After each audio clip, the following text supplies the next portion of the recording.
Welcome back to the Traders Network Show, broadcasting worldwide on equities.com. I'm your host, Matt Bird. We're here in Davos, Switzerland at the 2019 World Economic Forum, and my next guest is CEO of BurstIQ, Frank Ricotta. Frank, welcome to the show. Hey, Matt, thanks for having me. It's great to be back in Davos with you again. This is our second year here. It is. And we've seen a lot of changes between 2018 and 2019. But the biggest change is what's been going on with BurstIQ. Yeah, it's a banner year, absolutely. And I think when you look at enterprise level blockchain and specifically healthcare, there are a few companies that could even measure up to what you guys have accomplished in the last year, I would say. Yeah, I'm going to agree with you. Of course, I'm a bit biased. Of course you are. Well, let's read a few of these off. BurstIQ is the first to do a healthcare blockchain integration with any major pension fund. They're the first to do an EID solution. They're the first to do a blockchain government solution. They're the first to do a U.S. state-based blockchain data solution.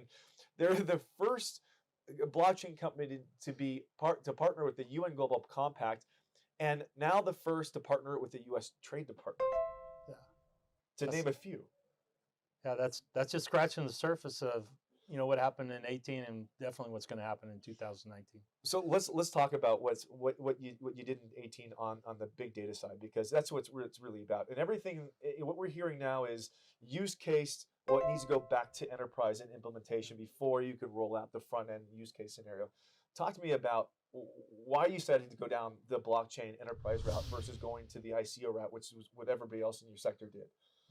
Well, I think first and foremost, we wanted to solve real business problems. And I think healthcare is one of those industries that has really a data problem, a huge data problem, not just with legacy data, but with all this new data that's being generated from these precision health tests, such as genome and phenotype tests, health IoT, and of course, the hot topic du jour is artificial intelligence. But what was missing was a secure and open data platform where you own and control your data. Data is the currency of next generation health. Everybody wants to own it. More researchers need more of it, but yet you and I have a difficult time getting to it, let alone understanding it. Not just that, is that when it comes to health data, you have to look at any growing sector. The sector is probably growing the most, the fastest. That is the healthcare sector. We're living longer, and healthcare costs keep going up. Yeah, that's true. Yeah, and and what we're seeing is we're not addressing the cost curve. It's becoming unsustainable. So you're really seeing this aspect of a perfect storm. Something to disrupt the market, something to change the whole conversation from sick care to health equity and access. We're at the World Economic Forum. It's really talking about empowering individuals and improving the quality of everybody's life. Is there anything specifically you've seen here that's been surprising to you, or that you really... Well, I think there's a stark comparison between last year and this year, particularly from the blockchain and the cryptocurrency side. Last year, cryptocurrency and the blockchain community, they were sort of the darling of the anti-Davos. You had this huge community, a lot of buzz, huge market valuations, massive increase of value. Happened with the bear market over the last year is that a lot of that buzz is gone. But what I find very encouraging, the conversations are a lot deeper and a lot more meaningful than they were last year, just centered around the buzz. Well, it seems like you have a lot more legitimate organizations versus a lot of use case concepts. I think we had a lot of people who had the means to get here, who made a lot of money from Bitcoin, but as Bitcoin, slowly decreased in value, the real business models began to surface and rise up, and so that's right.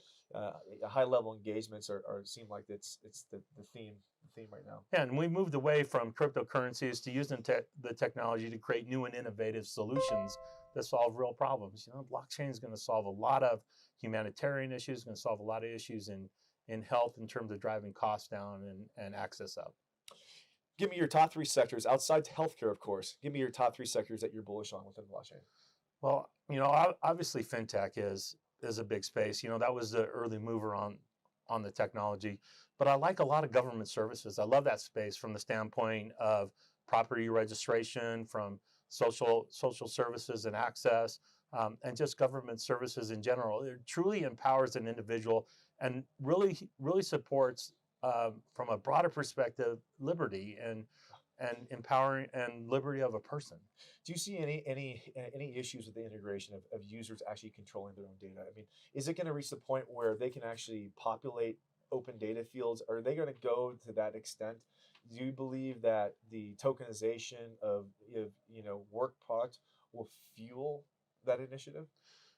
Well, I think data is value, and data in itself is currency. That's going to drive a lot of change.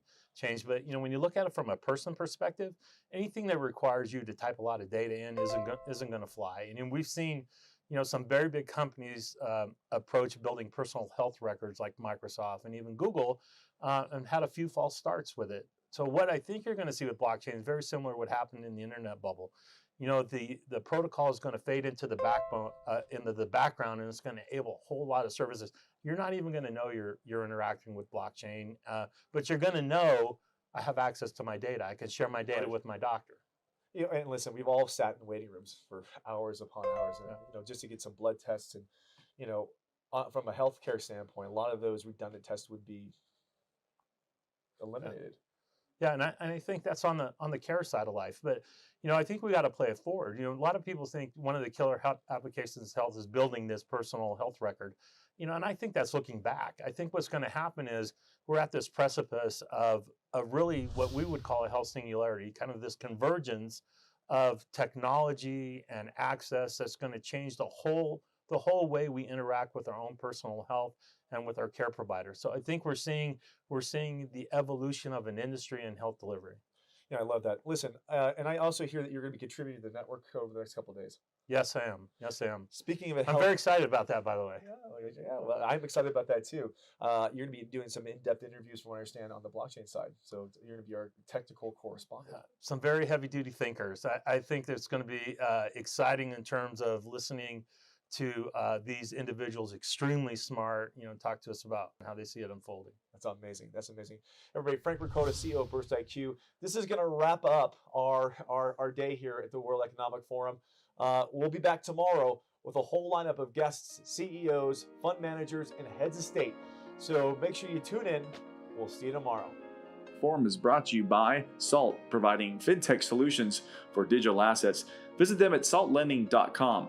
Special thanks to Russia House and rosscongress.org for hosting our show here in Davos in the World Economic Forum. And a special shout out to BurstIQ for their expert commentary in blockchain and technology. And thank you, 1-800 Public Relations, for all your PR and media support. We'll be right back after these messages. Don't go away.